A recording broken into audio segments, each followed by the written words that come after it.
Here's the fastest way to change the length of any song in Premiere Pro. Let's get into it.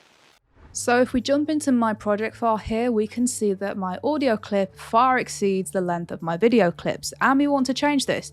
The fastest way that we can do this is by going over to the Tools panel, holding down on the Rate Stretch tool, and then going to Remix tool.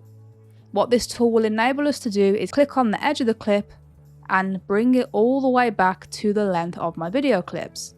As soon as I let go, Premiere Pro is going to analyze this audio and make it fit the length of my video clips. Now this also works for going the other way, so for example if you want to increase the length of a track, and that's all there is to it. If you found this video useful, give it a thumbs up and comment your thoughts below.